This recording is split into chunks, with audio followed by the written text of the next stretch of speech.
briefing on the effects of the monsoon na nakikita natin ng, kung ano yung naging epekto lalong-lalo na dito sa Metro Manila, sa National Capital Region. At sa ating nakuhang briefing ay nakita natin may mga lugar na talaga namang tinamaan pa rin ng baha pero mas bawas na.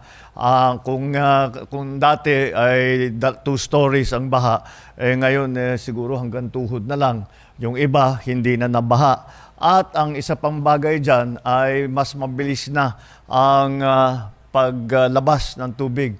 At kung dati mag-aantay ang tao ng 2-3 araw bago mawala yung baha, ngayon wala pang 1 araw, wala na. At sa loob ng 5 oras, 201 millimeters. Ito ay katumbas ng 44% na bumagsak itong tubig ito in 5 hours. This is 44% of the water, the rain that fell during Typhoon Ondoy over a period of 24 hours. So 1/2 of the water volume that fell for 24 hours in Typhoon Ondoy, this time within 5 hours, 44% of that. So it was 201 millimeters that fell in 5 hours, and that is yan ang ating ngayon na hinaharap dahil nga sa climate change, dahil yung Ondoy was special, was unusual. Now this is a little bit becoming a little bit like the new normal. Makita natin na maganda naman ang naging epekto, patuloy yung ating dredging, yung ating mga pininspeksyon, yung pinalaki natin ng mga drainage systems, naglagay tayo ng malalaking tubo. Kung maalala ninyo, meron tayong mga pinuntahan na pinalitan yung mga after World War II pa yung mga drainage na ginawa. Ay pinaltan natin yung maliliit na concrete na tubo, ay pinaltan na natin yung mga na mas malaki na tubo para mas mabilis ang paglabas ng pagdaloy ng tubig. Pati na yung mga pumping station natin, we have 73 pumping stations that are all of them are functioning now. Marami doon ay hindi pa nakapag-function, minsan hindi pa gumana yon. Yung mga iba dyan, ngayon napapaandar na natin lahat. At patuloy pa rin ang ating dredging, patuloy pa rin ang ating pagbomba. Ang pumping station, meron pa tayo yung mobile na pumping equipment. We have 11 of those, I believe, that we are also using. Ang tinamaan dito ay 4,700 barangays, 1.7 million families.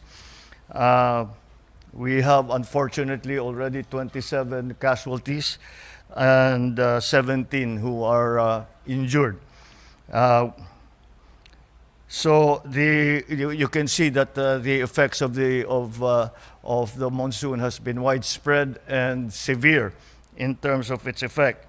And so moving forward, what we are looking at is meron tayong na-identify, meron na may tumulong sa atin na galing Netherlands na tinuruan tayo at pinag-aralan kung saan, ano ba yung mga iba pwede natin gawin. And those are na maghuhukay tayo sa ilalim ng mga existing na facilities. Halimbawa, yung mga football field, yung mga open fields, yung mga kahit na may building, pwede namang hukayin yun.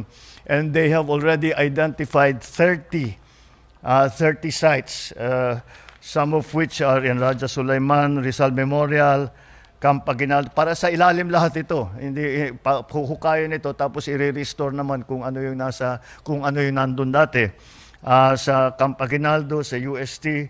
At ang natapos na, kaya't meron na tayong 30 na sites na pwede nating gamitin para dito sa mga cistern.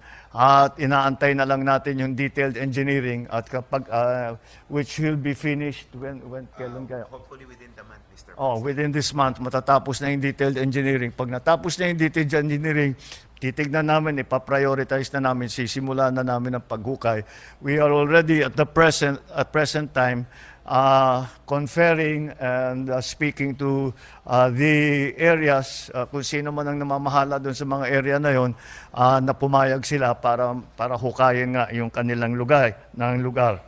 And we are also looking at the continuing upgrading of, for example, of the seawalls, of all the other detailed management of the flood waters, and that is what we are trying to do. And not only in the initial briefing, doon sa mga huhukayin natin, nalalagyan nga natin ng kung saan natin iipunin yung tubig, pinasabi ko pag-aralan natin na imbes na itapon yung tubig sa dagat, ay sana makahanap tayo ng sistema, gagawa tayo ng sistema para kung ano man yung nakolekta na tubig ay magamit din. Magamit for household use, magamit para sa magamit for industrial purposes, magamit for irrigation, whatever uses that we can find for it, para hindi naman masayang dahil nakakapanghinayang makita natin nakapagkolekta tayo ng napakarami na tubig na fresh water, tatapon lang natin sa dagat at kailangan natin yan. There is an interesting statistic here that the 201.7 millimeters na bumagsak na tubig na ulan ay katumbas ng halos 50,000 na Olympic-sized na swimming pool. Kaya you can just para to be able to conceive or to be able to have an image for yourselves kung gaano karami yan. It is 50,000, the equivalent of 50,000 50-meter swimming pools that yung nakikita natin sa Rizal Memorial at sa mga ibang lugar. 50,000 of those size pools, the water that is contained in that was what fell in the past few days. So these are the things that we are doing. We will continue to dredge. Hindi naman titigil yan. Some of the pumping stations have stopped operating because there is no more water to pump out. But of course, they will stay on station at pagka tumuloy pa yung ulan, then we will continue to do what we had started to do this time.